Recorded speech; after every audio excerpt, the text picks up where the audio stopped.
بالله السميع العليم من الشيطان اللعين الرجيم. بسم الله الرحمن الرحيم. الحمد لله رب العالمين. أحمده وأستعينه وأؤمن به وأتوكل عليه وأستهديه وأستنصره وأصلي وأسلم على خاتم أنبيائه وأفضل سفرائه حبيب إله العالمين المخاطب بطه وياسين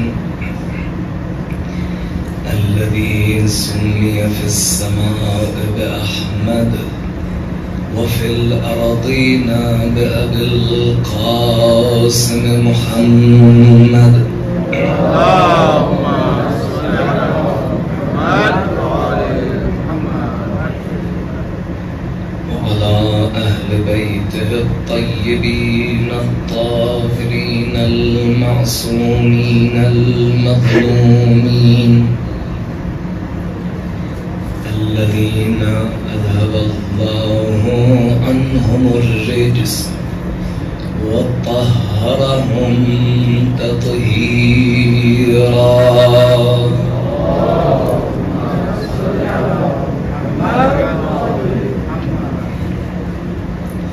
واللعنة الأبدية على أعدائهم أجمعين إلى لقاء يوم الدين.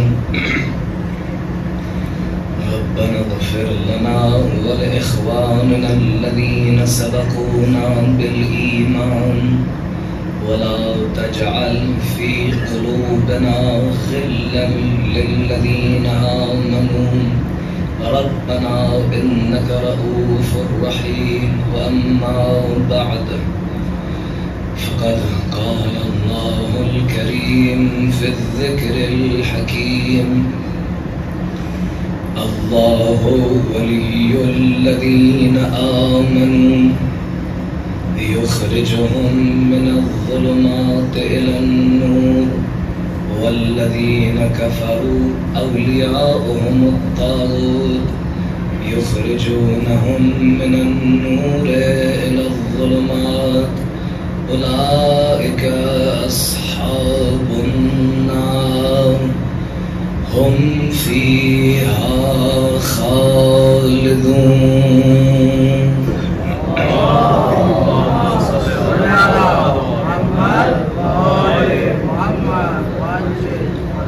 بزرگان محترم اور طلاب ذوی الاحترام،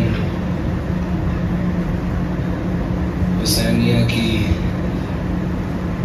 مجالس عشرہ اولیٰ کا آخری مرحلہ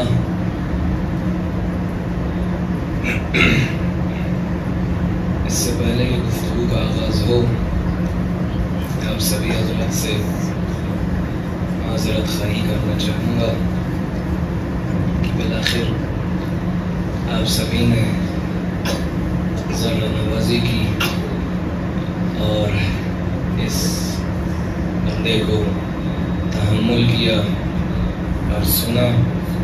حق تو یہ تھا کہ گزشتہ خطیب کی مجالس آیہ تکمیل تک پہنچتی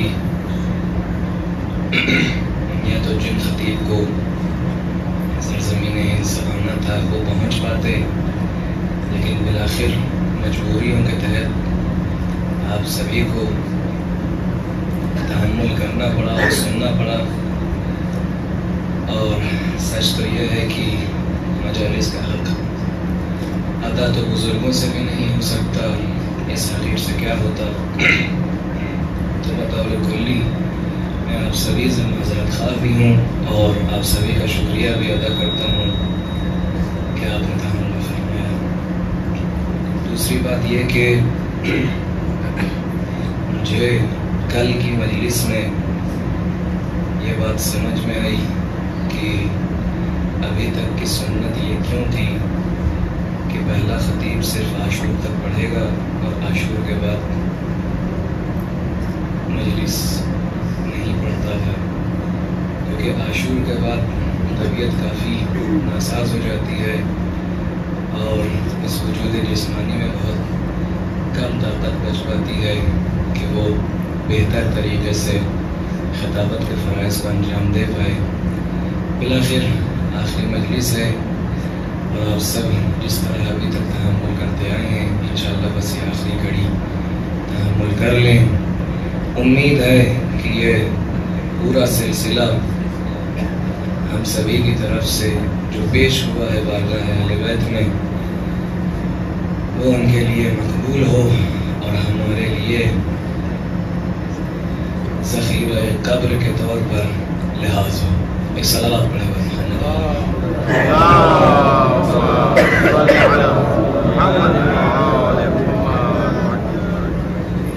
عرفان ولایت کے موضوع پر گفتگو چل رہی تھی۔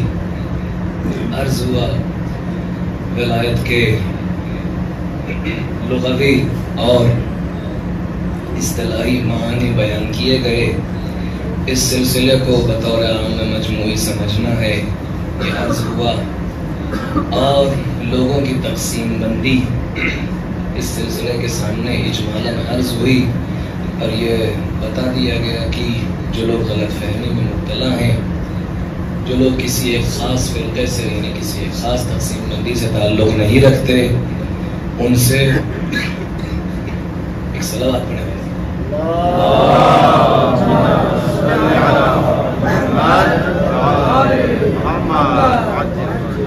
جو لوگ کسی ایک سلسلے کے ماتحت آ گئے ہیں، اگر غلط فہمی کے وجہ سے آئے ہوں تو ان سے کیسا سلوک رکھنا ہے اس کی طرف بھی اشارہ ہو گیا، اور کل کی مجلس میں اس بات کی طرف اشارہ ہوا کہ کچھ آثار پائے جاتے ہیں ولایت میں کہ جو تکویناً صاحب ولایت میں ظہور پیدا کرتے ہیں، جس کی بہترین مثال جناب شریکت الحسین زینب کبریٰ کی مثال تھی جو آپ کے سامنے پیش ہوئی۔ اس مجلس میں کوشش یہ رہے گی کہ ذرا سا نظر ڈالی جائے ولایت الہیہ کے مخالف طبقے کی طرف، مخالف گروہ کی طرف۔ آیت کے محتوا میں دونوں طرف اشارہ ہوا ہے، اللہ ولی الذین آمنوا ایک طرف اور والذین کفروا اولیاءهم الطاغوت دوسری طرف۔ آپ سبھی بہتر جانتے ہیں کہ مولا کائنات کے کلام میں اشارہ ہوا ہے کہ تعرف الاشیاء بأصدادها، اگر ولایت الہیہ کو بہتر طریقے سے سمجھنا ہے تو اس کے مخالف کو یعنی طاغوت کو سمجھنا ہوگا۔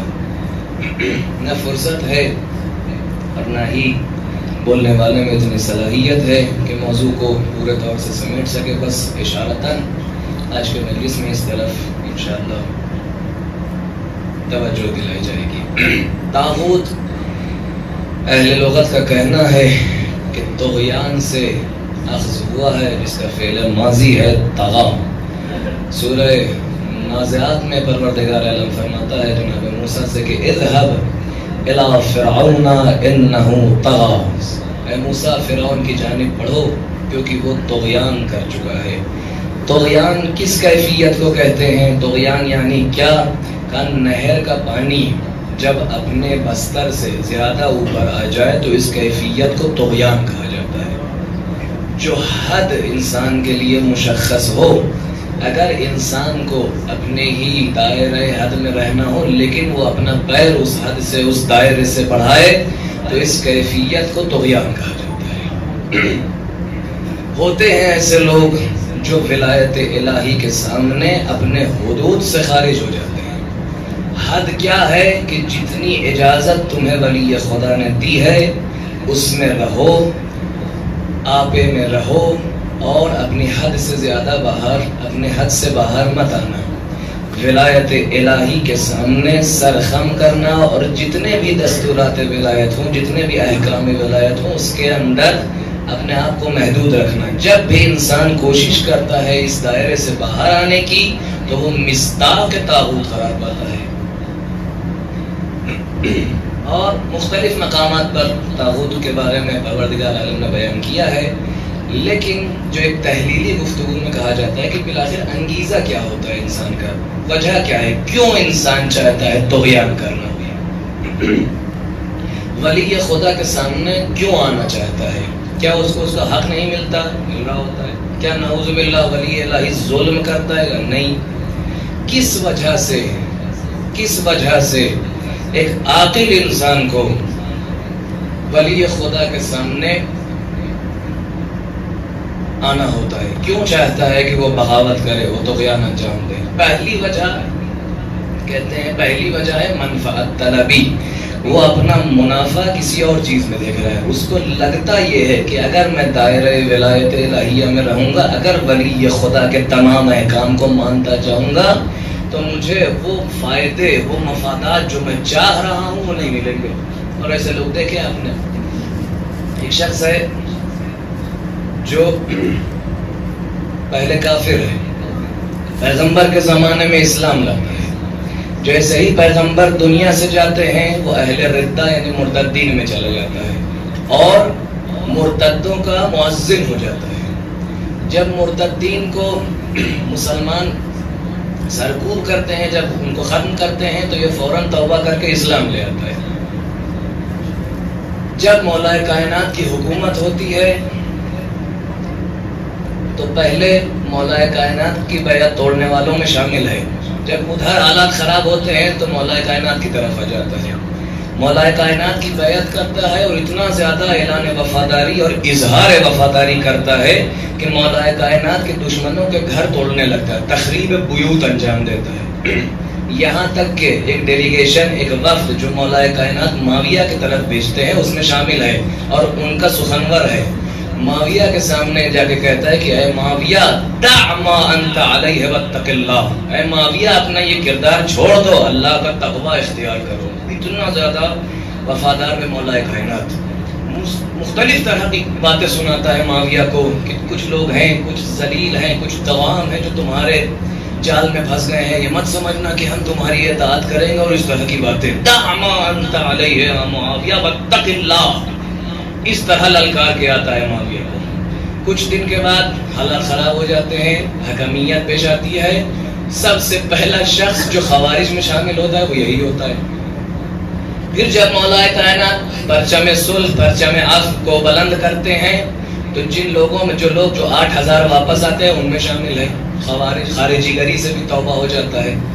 پھر مولا کائنات کے پرچم تلے رہتا ہے یہاں تک کہ امام حسین علیہ السلام کو خط لکھتا ہے، امام حسین علیہ السلام سے درخواست کرتا ہے کہ آپ آئیے، ہم سب مل کے یزید کے خلاف قیام کرتے ہیں۔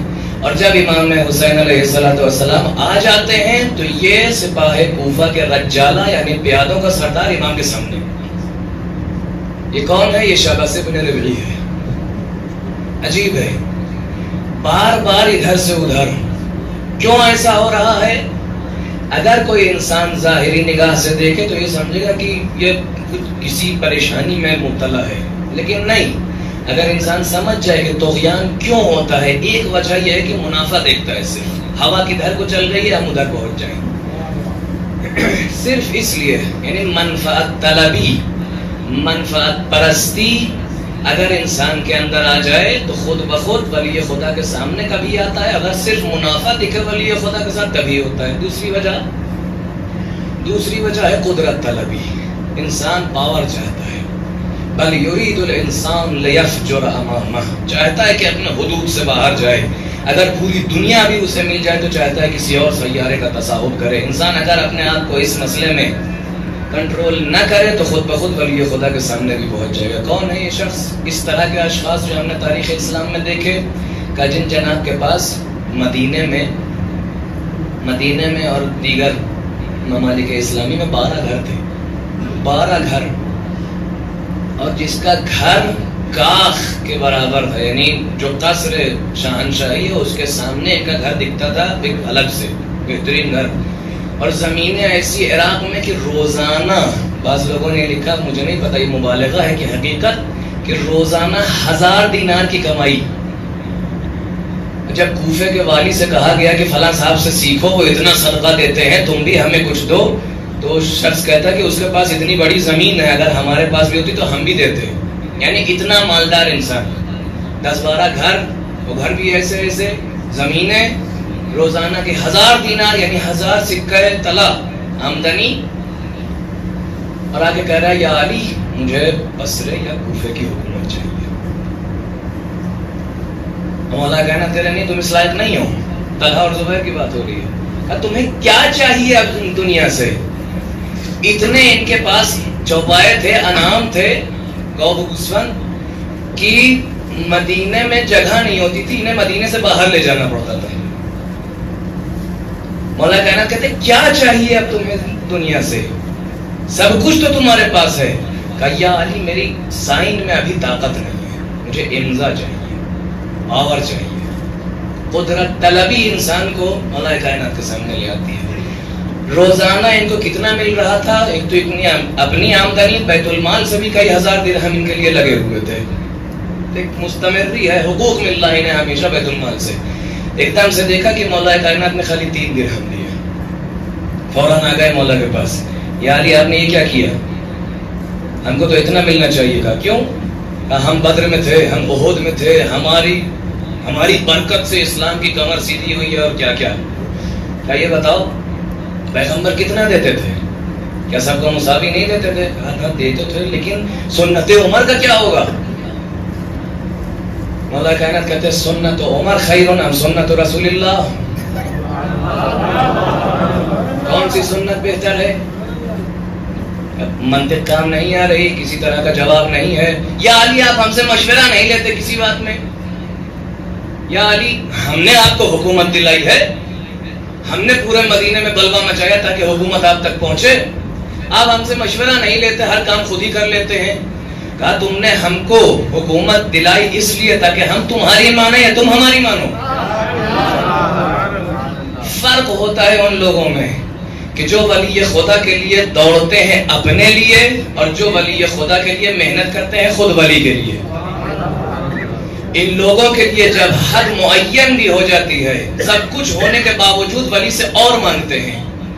لیکن ہوتے ہیں وہ لوگ کہ جنہوں نے محنت ان سے زیادہ کی ہوتی ہے، لیکن جب علی حد معین کرتے ہیں، جب علی حد معین کرتے ہیں، صرف 10 قدم باقی رہتا ہے کہ وہ سردار فاتح صفین کہلائے.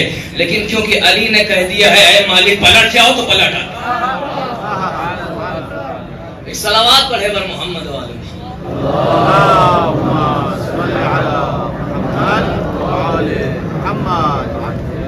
قدرت طلبی انسان کو ولی خدا کے سامنے لے آتے ہیں، پھر انجام سب کے سامنے.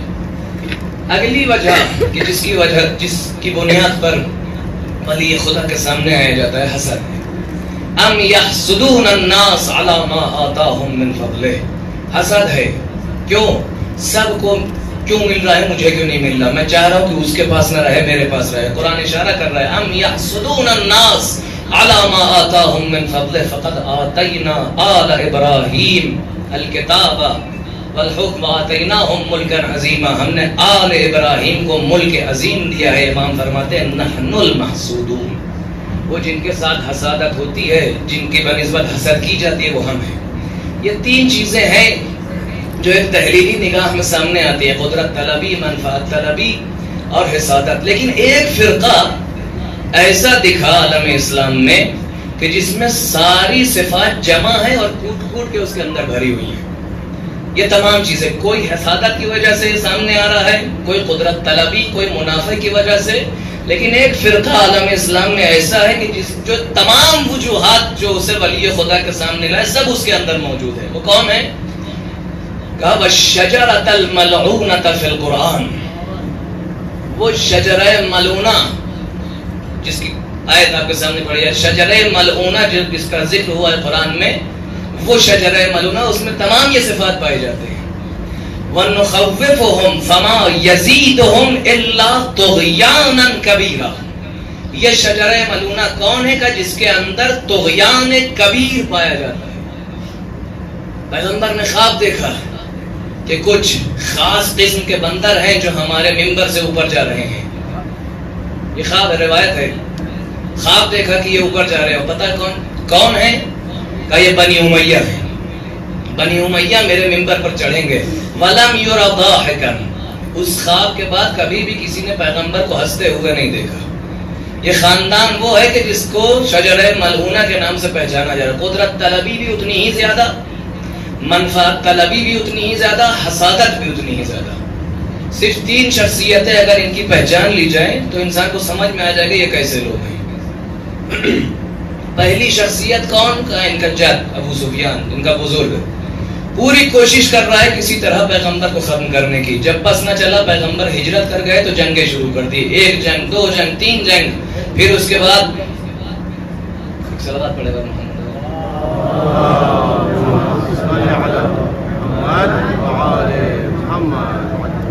مختلف طرح کے حروب پیغمبر کے خلاف شروع ہو گئے. لیکن کیا دیکھا کہ اسلام کی طاقت دن بدن بڑھتی چلی جا رہی ہے.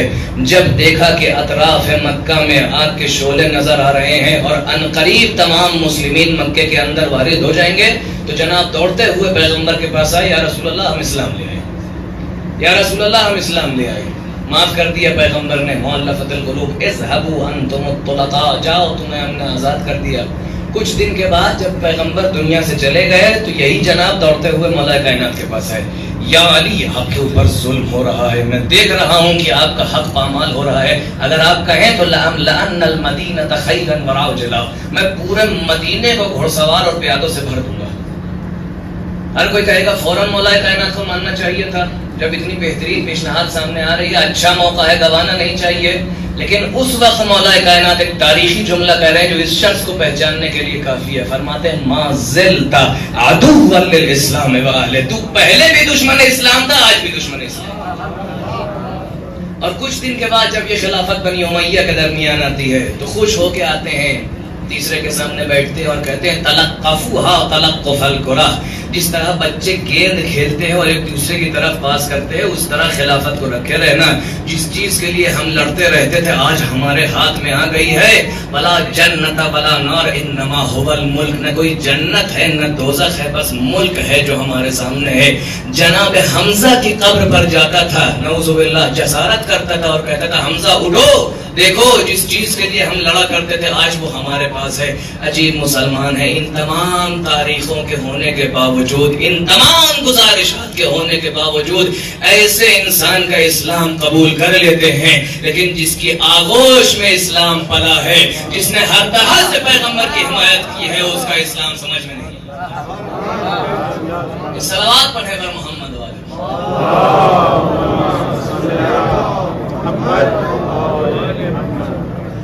دوسری شخصیت, مغیرہ کا بیٹا کہتا ہے, مغیرہ کی شخصیت صاحب واقف ہے, تاریخ مسعودی اس بات کو نقل کرتا ہے کہ مغیرہ کا بیٹا کہتا ہے میرا بابا میرے گھر پہ آیا اور میں نے دیکھا بہت مغموم صورت لیے ہوئے. میں کہا بابا کیا ہوا, کہاں سے آ رہے ہیں, اتنا زیادہ پریشان کیوں ہیں؟ کہا جئتو من عند اشرک الناس واکفرہ, میں مشرک ترین اور کافر ترین انسان کے پاس سے آیا ہوں. اخریت کس کے پاس سے آ گئے؟ کہ مغیرہ کہے اشرک اور اکفر. مغیرہ آپ کس کے پاس سے آ رہے ہیں؟ ہم معاویہ کے پاس سے. تعجب بہت زیادہ, آپ تو معاویہ کے اتنا قریبی, ایسی باتیں اس کے بارے میں کر رہے ہیں. میں نے معاویہ سے کہا کہ دیکھو اب حکومت تمہیں مل گئی ہے, حسن بھی بظاہر سیز فائر کر چکے ہیں, تو ایسا کرو کہ تم تھوڑا بنی ہاشم کے ساتھ بہتر طریقے سے پیش آؤ, تھوڑا سا بنی ہاشم کے ساتھ احسن سلوک کرو تاکہ تاریخ میں تمہارا نام ایک اچھے ملک کے نام سے سامنے آئے, تاکہ تمہارے بارے میں اہل تاریخ اچھی داوری کریں. کہا سنو مغیرہ, میں کبھی یہ نہیں کروں گا. جب پہلا آیا وہ مر گیا, اس کا نام بھی ختم ہو گیا. دوسرا آیا, اس نے 10 سال حکومت کی, کتنے فتوحات انجام دیے، لیکن مرنے کے بعد وہ بھی مر گیا، اس کا نام بھی مر گیا۔ ہمارے خاندان کا تیسرا آیا، کیا کچھ نہ کیا اس نے اس ملک میں، 12 سال حکومت کی، لیکن جب وہ مرا تو اس کا نام بھی مر گیا۔ لیکن اس مرد ہاشمی کا نام ہمیشہ پروردگار کے نام کے ساتھ آتا ہے۔ جہاں بھی اشہد ان لا الہ الا اللہ گونجتا ہے وہاں بھی اس مرد ہاشمی کا نام آتا ہے۔ واللہ الا دفنا دفنا، جب تک میں اس نام کو دفن نہ کر لوں مجھے سکون نہ ملے گا۔ لیکن یہ ساری چیزیں چھپی ہوئی تھی۔ اگر ابو سفیان کچھ کہہ رہا ہے تو اپنے جنگ میں، اگر جناب حمزہ کی قبر پہ کچھ کہہ رہا ہے تو اکیلے میں، ادھر معاویہ بھی اگر کچھ کہہ رہا ہے اپنے کفر کا اظہار کر رہا ہے تو وہ بھی کسی خاص انسان کے ساتھ، مغیرہ کے ساتھ۔ لیکن آئے ایسے لوگ، انہی کے نسل میں آیا ایسا انسان جس نے بجائے کہ بات کو دبا کے رکھے ساری بات سامنے کر لی، تمام اس راز کو فاش کر دیا۔ کیا کہتا ہے؟ لعبت ہاشم بالملک فلا خبر جاء ولا وحی نزل، نہ کوئی وحی آئی تھی نہ خبر آئی تھی، یہ صرف ایک ڈھونگ تھا جو بنی ہاشم نے رچا تھا خلافت کے لیے اور ملک پانے کے لیے۔ ہاں عزیزو، بس یہی مرحلہ ہوتا ہے جہاں پر باطل کی موت قریب ہو جاتی ہے۔ کیوں؟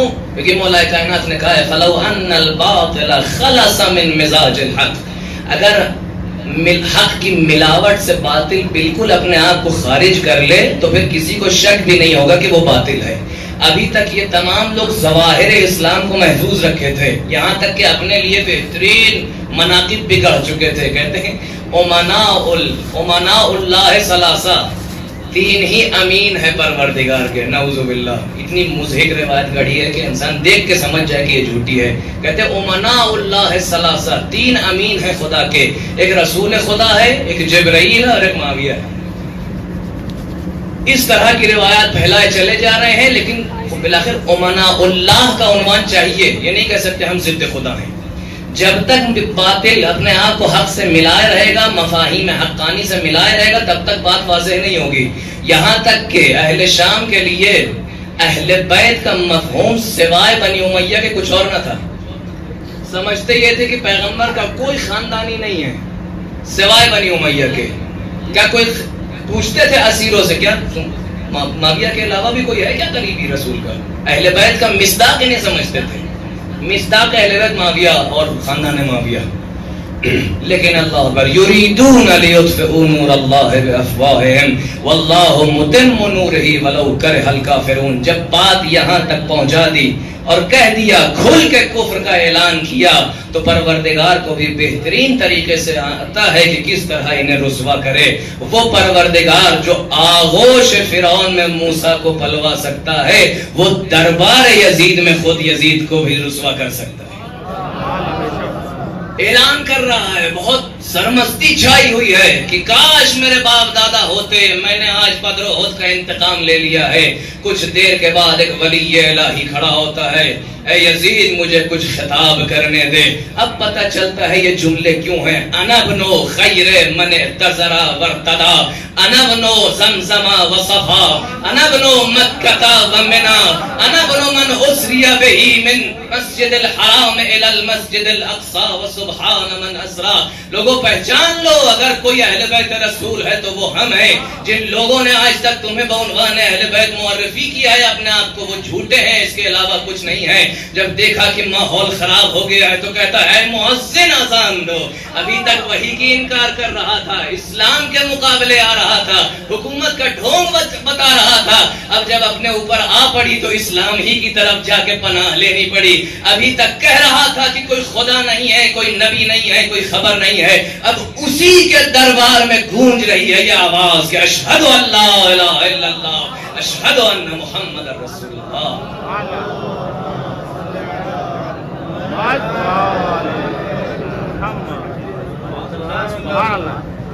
بہترین طریقے سے مقابلہ کیا۔ تو یہ تواغیت کے کچھ مصادیق۔ لیکن عزیزو، اس بات کی طرف ذرا سا اشارہ کرنا چاہوں گا، بات سمٹ نہ پائے گی اور مجھ میں شاید سمٹنے کی اہلیت بھی نہ ہو۔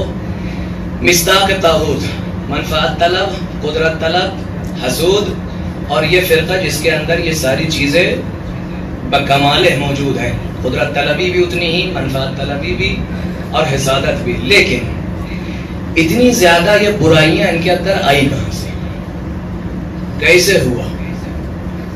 صرف اشارتاً تحقیقاً بات مشکل ہو جائے گی۔ پروردگار ان کے بارے میں کہہ رہا ہے وَالشَّجَرَةَ الْمَلْعُونَةَ فِي الْقُرْآنِ وَنُخَوِّفُهُمْ فَمَا يَزِيدُهُمْ إِلَّا طُغْيَانًا كَبِيرًا، ان کے اندر صرف طغیان پایا جاتا ہے۔ اور پیغمبر خواب میں دیکھ رہے ہیں کچھ خاص طرح کے بندر ہیں جو ہمارے منبر پہ چڑھ رہے ہیں، یہ صفات ان کے اندر آئے کہاں سے؟ شاید تاریخ میں یہ باتیں ملنا مشکل ہو، کیونکہ تاریخ صرف فاتحان لکھتے ہیں اور جس طرح چاہتے ہیں لکھتے ہیں، لیکن اگر قرآن کی طرف انسان رجوع کرے فیہ خبر اولکم و آخرکم، جہاں جہاں تاریخ دانوں نے گڑھا ہے، جہاں جہاں تاریخ دانوں نے کچھ باتیں چھپائی ہیں، وہ ظاہر ہو کے سامنے آتی ہیں۔ توجہ کریے گا،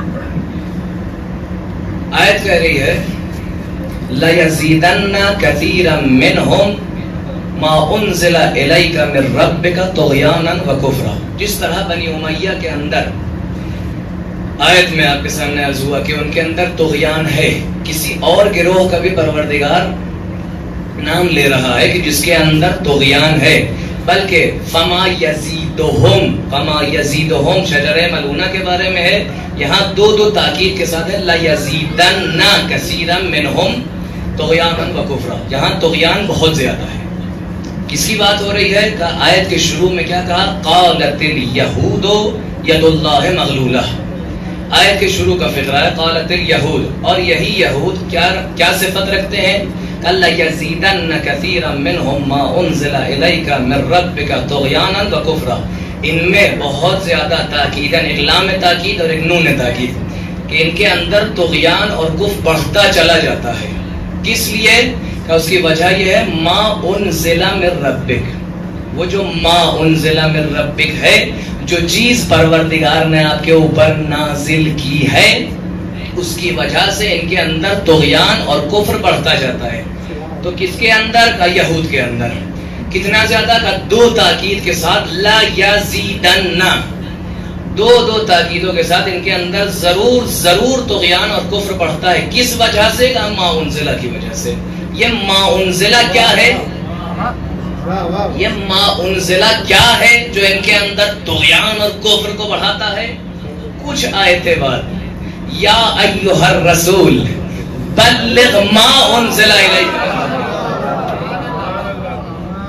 اہل ادب کا کہنا ہے کہ اگر ایک ہی سیاق میں ایک لفظ معرفہ کئی بار تکرار ہو تو وہ لفظ معرفہ ایک ہی معنی رکھتا ہے۔ مثلا اذا اکتسبت درہما، اذا اکتسبت درہم فانفق درہم، اگر تم نے درہم کسب کیا تو درہم کو انفاق کرو، تو کیا یہ دو درہموں کی بات ہو رہی ہے؟ نہیں، وہی درہم جو کسب کیا ہے اسی کو انفاق کرو، ایک لفظ معرفہ جو ایک ہی سیاق میں۔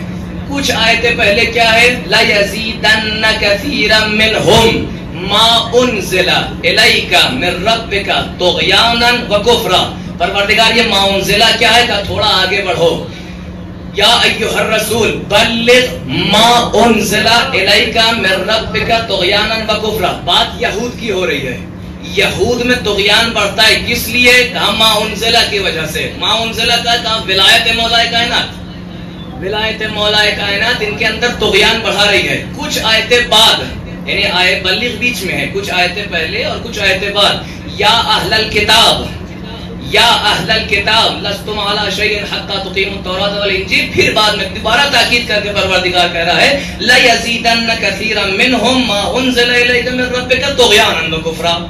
یعنی ایک ہی آیت جس میں ایک ہی فقرہ جس میں دو تاکیدیں ہیں، دو بار پروردگار کہہ رہا ہے کہ یہ ما انزلہ یعنی ولایت مولا کائنات ان کے اندر طغیان اور کفر کو بڑھائے گا۔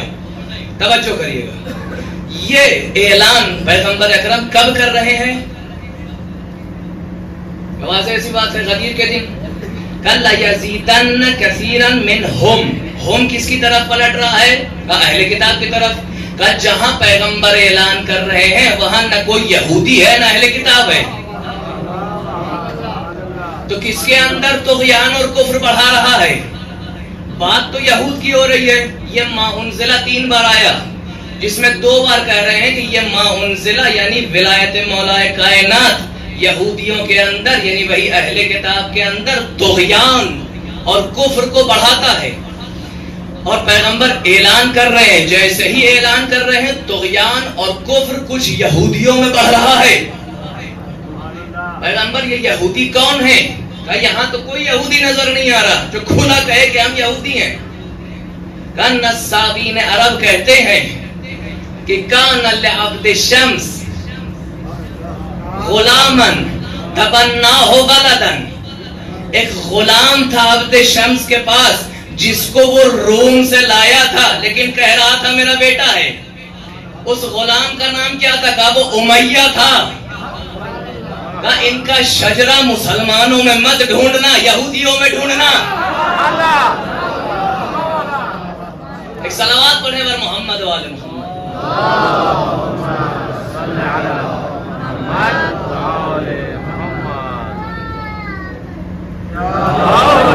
ان کا شجرہ کہیں اور ملتا ہے. کہ یہ کہیں اور سے لائے گئے تھے اور یہاں بڑھے تھے.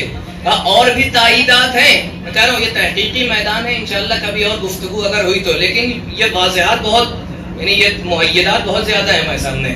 کہا اور بھی کچھ ملتا ہے. کہاں؟ ان کو شام جانے کا بہت شوق تھا.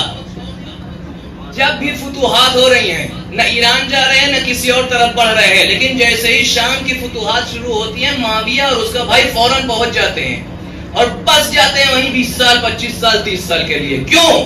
اب وہاں اپنے باپ دادا یاد آ رہے ہیں. اور جو ان کی اولاد ہے وہ پل کہاں رہی ہے؟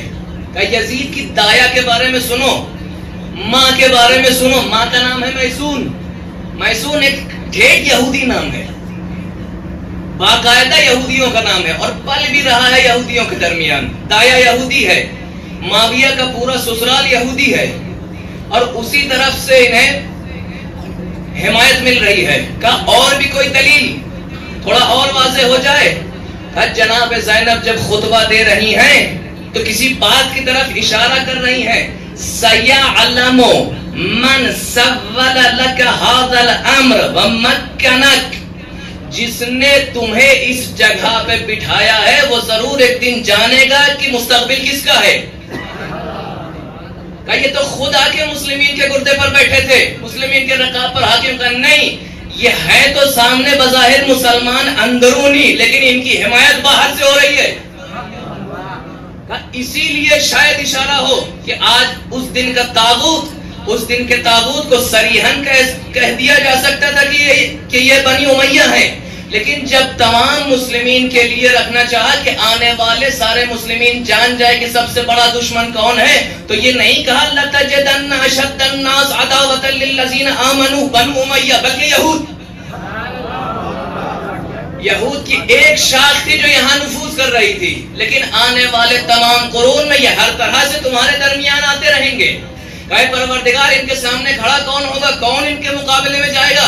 کہ یہ کہتے ہیں کہ ہم اولیاء اللہ ہیں.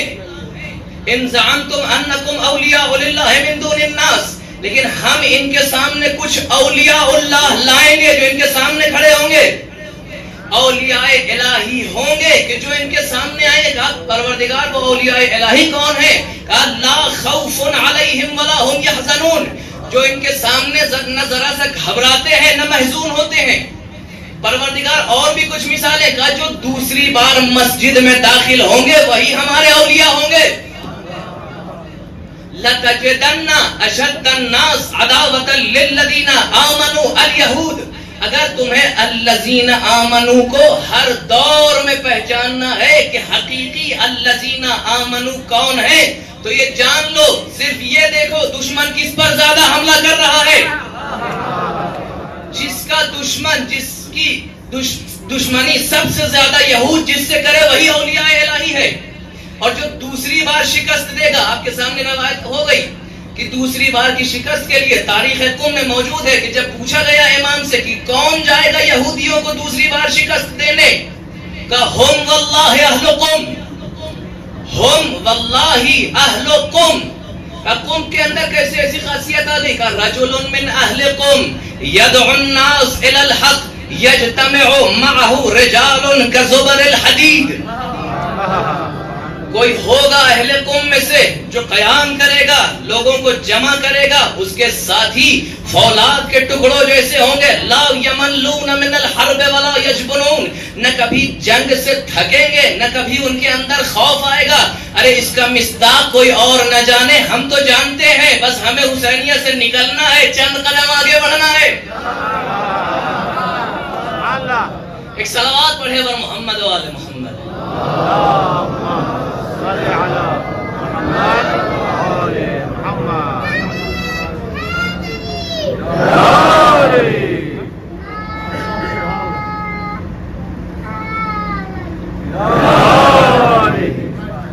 تو یہ تواقیت اور کچھ مصادیق جو آپ کے سامنے پیش ہوئے، وقت زیادہ ہو چکا ہے، بس میں یہیں بات کو روک رہا ہوں. طاغوت سے مقابلہ کرنے کے لیے کبھی بھی دیر نہیں ہے، بس ضروری ہے کہ انسان ہمت کرے، انسان اپنے اندر معرفتی اسلحوں کو تیار کرے اور اس کے بعد اپنے آپ کو تیار کرے ہر طرح کے مقابلے کے لیے. جہزوا بالصلاح والسلاح.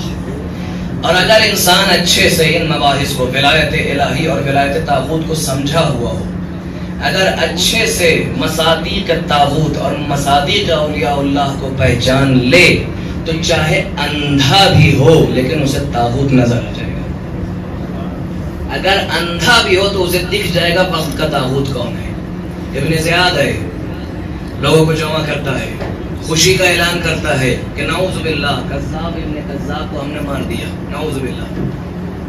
ایک شخص کھڑا ہوتا ہے جو ولی الہی کا صحابی تھا، جو ولایت مولا کائنات میں غرق تھا، کھڑا ہوا جس کی ایک آنکھ جمل میں اور ایک آنکھ صفین میں جا چکی تھی.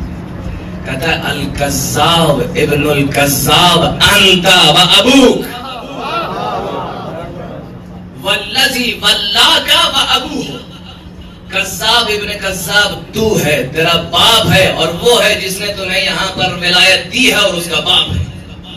ابن زیاد گھبرا گیا، دیکھ نہیں پایا کس نے بات کی تھی. کہتا ہے من المتکلم، کون ہے جو اس گستاخی کے ساتھ مجھ سے بات کر رہا ہے؟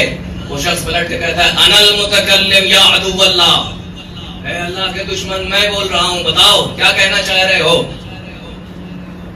کہا گرفتار کرو. پکڑنا چاہا تو یہ شخص چلاتا ہے کہ اینا اولاد المہاجرین والانصار لینتقموا من طاغیتک اللعین ابن اللعین.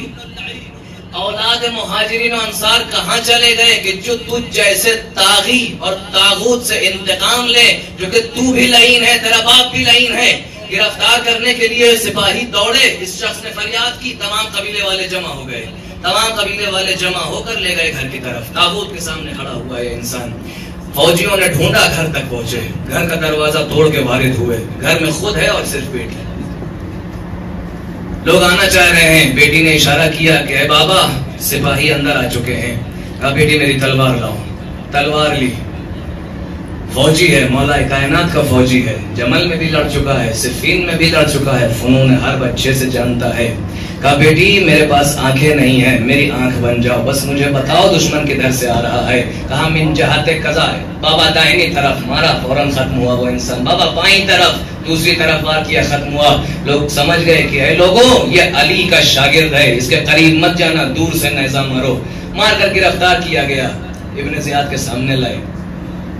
ابن زیاد کہتا ہے تاکہ لوگوں کو تیار کرے کہ ہم کس لیے انہیں مارنا چاہ رہے ہیں، کہتا ہے ما تقول فی عثمان، عثمان کے بارے میں تمہارا کیا عقیدہ ہے، تاکہ کسی طرح تفتیش عقائد ہو جائے اور ان کے اوپر کچھ آروپ لاگو ہو جائے. کہا مجھ سے عثمان کے بارے میں کیوں پوچھ رہے ہو؟ سلنی عن ابیک وعنک وعن یزید و ابی. ارے ان کے بارے میں پوچھو، ہمارے بارے میں اپنے عثمان کے بارے میں کیوں پوچھ رہے ہو؟ کہا میں تم سے کوئی سوال نہیں کروں گا، میں تمہیں قتل کر دوں گا، میں تمہیں قتل کر دوں گا، موت کے گھونٹ تمہیں پلاؤں گا. مسکرا دیا یہ محب علی ابن ابی طالب.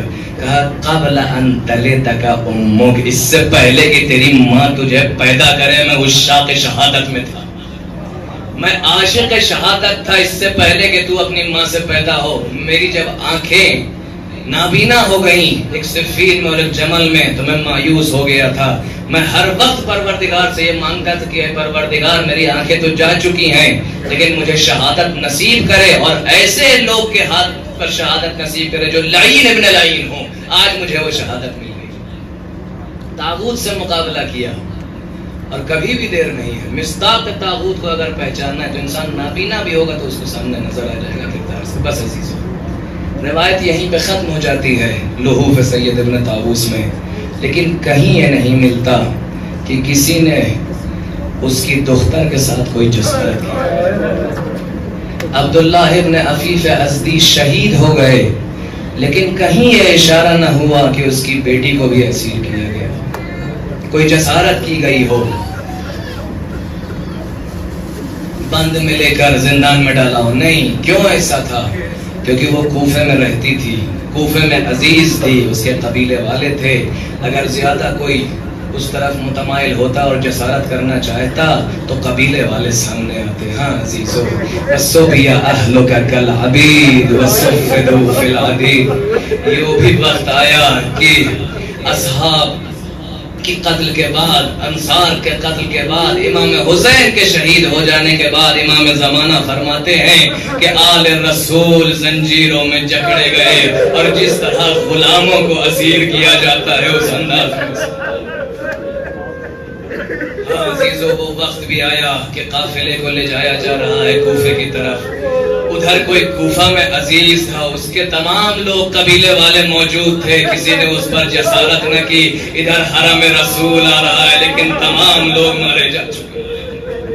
یہ دوسری بار ہے جو زینب کوفے میں آ رہی ہے. پچھلی بار جب زینب کوفے میں آئی تھی تو مولا کائنات نے کیا کہا تھا؟ ارے رک جاؤ, قافلے کو اندر مت لانا, رات کی تاریکی کا انتظار کرنا, کہیں ایسا نہ ہو کوئی انسان انگشت اشارہ اٹھا کر کہہ دے یہ علی کی بیٹی ہے. لیکن اے مولا کائنات آئیے دیکھیے وہ وقت بھی آ گیا کہ جب کہا جا رہا نہیں ابھی صبح کا انتظار کرو, ابھی بازار سجنا ہے, ابھی شادی آنے بجانے والے آئیں گے, نہ جانے کہاں چلے گئے وہ یتیم جن کو علی نے پالا تھا, نہ جانے کہاں گئی وہ خواتین جن کو تعلیم زینب نے دی تھی. ہاں وہ وقت بھی آیا کہ جب دروازہ کوفہ کھلا ایک منادی ندا دے رہا تھا ہادی سبایا من بنات رسول. ارے یہ اولاد رسول کے اسیر ہیں, آگے بڑھتے ہیں. کیا کوئی سکوت ہے, کوئی عزت ہے؟ کہ نہیں. کچھ لوگ ہیں جو روٹی اور خرما بعنوان صدقہ پھینک رہے ہیں. ہاں جن کے صدقے میں سب کو رزق ملے ان کو آج صدقہ دیا جا رہا, ہل ہلا کر رہے ہیں, شادیانے بجا رہے ہیں, کوئی استقبال نہیں کر رہا. لیکن ہاں دو لوگوں نے استقبال کیا ہے زینب کا اور کاروان اسرا کا. پہلا کون ہے؟ پہلا مسلم کی لاش ہے جو دروازہ کوفہ پہ ہے. دوسرا سر مبارک حسین ہے جو خولی کے تنور سے ہوتا ہوا زینب سے پہلے کوفہ پہنچ چکا ہے, پہلے سے انتظار میں ہے, زینب کے استقبال کے لیے موجود ہے. راوی کہتا ہے جیسے ہی زینب کی نظر راز حسین پر ٹکی ایک مرتبہ کچھ اشعار پڑھنا شروع کیے. یا ہلال لم تتم کمالا, ارے میرے چاند جب تم کمال تک پہنچے تو کیسی گھٹا ہے جو تم پر چھا گئی ہے. ما توہم تو یا شقیق فؤادی کان ھذا مقدرا مکتوبا, ارے میں نے کبھی سوچا بھی نہ تھا کہ زینب کی قسمت میں یہ دل لکھا. یا اخی فاطمہ الصغیرہ کلمہا کاد قلبها ان یذوبا, ارے زینب سے گفتگو نہیں کرتے, ارے اپنی بچی سے بات کر لو, اس کا دل ڈوبا. سر حسین ہے جو پناہ بن گیا ہے اہل حرم کے لیے. کبھی قرآن پڑھتا ہے ام حسبت ان اصحاب الکہف والرقیم کانو من آیاتنا عجبا. اگر جسد حسین ساتھ نہیں ہے، راس حسین ہے جو سالار کارواں بنا ہوا ہے. ہاں عزیزو، کچھ دیر کے بعد وہ غضب ہوا کہ جس کے لیے مرزا شیرازی اشارہ کرتے ہیں. ایک شخص تھا، ذاکر تھا، جناب مرزا شیرازی کے سامنے مسائب پڑھ رہا تھا. مسائب اس کے ایک جملے تک پہنچے. مرزا شیرازی کہتے ہیں اے روضہ خان اب رک جاؤ، اب اس کے آگے مت بڑھنا، اب کچھ نہ پڑھنا. اگر ہم صبح تک بھی روتے رہیں گے تو اس جملے کا حق ادا نہ ہو پائے گا. سنو گے جملہ کیا تھا؟ دخلت زینب علی بن زیاد. ارے کہاں علی کی بیٹی، کہاں ان حرام زادہ کا مجمع، ارے کہاں علی کی بیٹی اور کہاں ان شرابیوں کا. دخلت زینب علی بن زیاد متنکرتن علی ارض الثیابها. کوشش کر رہی ہے کہ کوئی پہچان نہ لے، کوئی اشارہ کر کے یہ نہ کہہ دے ہذہ زینب بنت علی. مجلس ابن زیاد میں موجود ہے. ایک مرتبہ ابن زیاد ایک چھڑی اٹھاتا ہے، دندان حسین سے جسارت کرتا ہے. اسی لمحے کے لیے امام زمانہ سلام دیتے، السلام علی الصغر المقروع بالقذیب. ارے سلام ہو ان دانتوں پر جو چھڑی کے ذریعے توڑے گئے.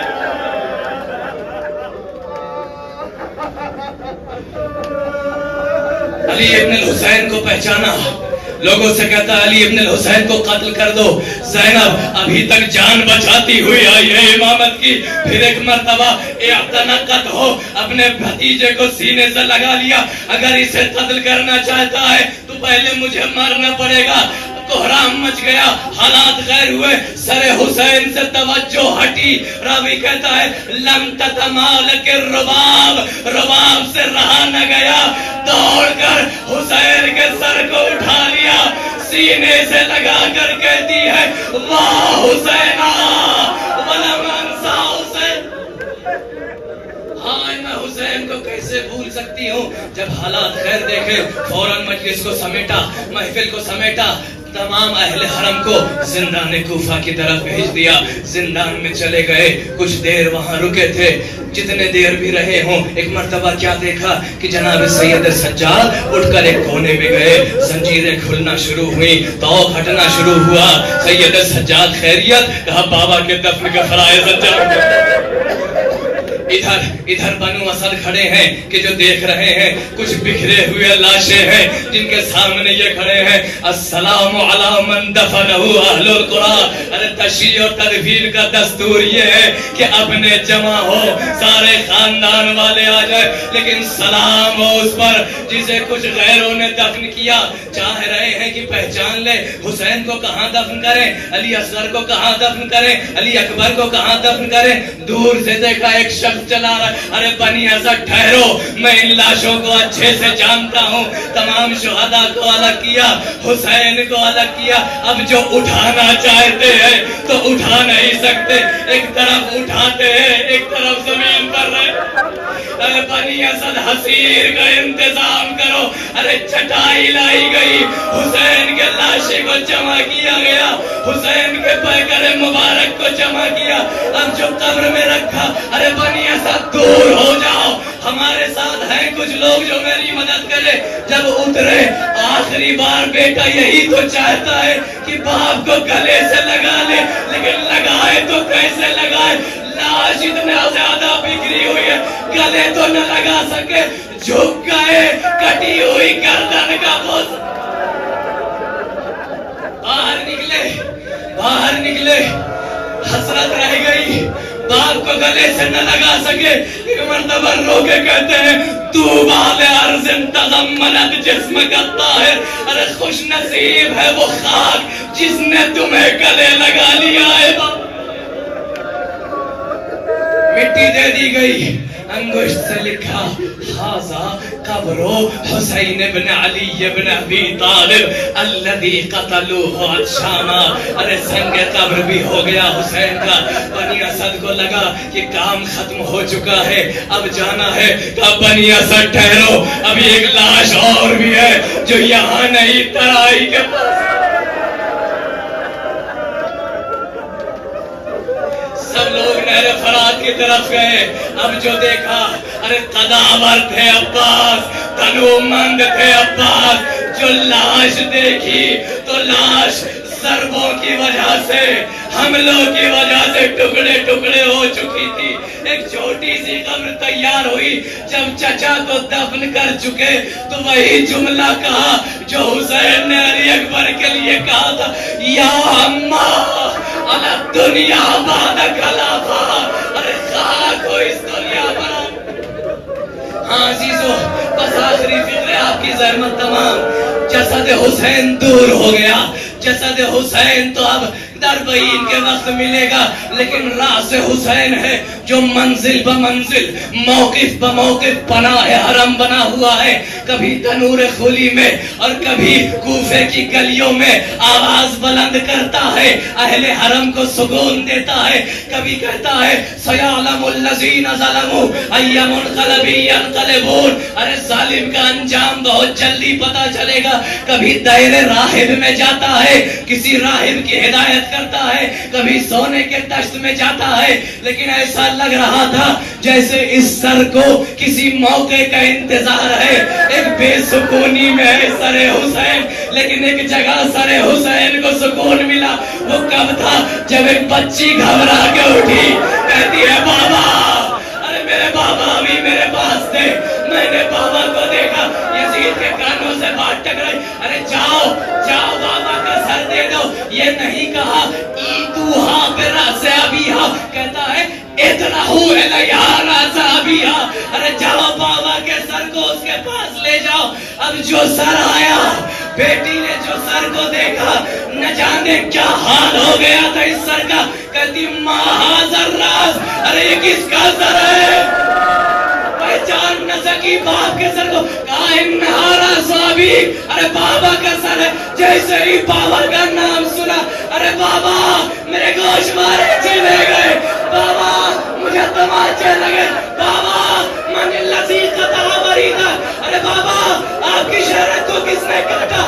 من الذی ایتمنی علی صغر سنی, اس کم سنی میں مجھے کس نے یتیم کر دیا؟ ارے بہن کرتی رہی. کچھ دیر کے بعد کیا دیکھا, سکینہ خاموش ہو گئی. جو شان ہلا ہے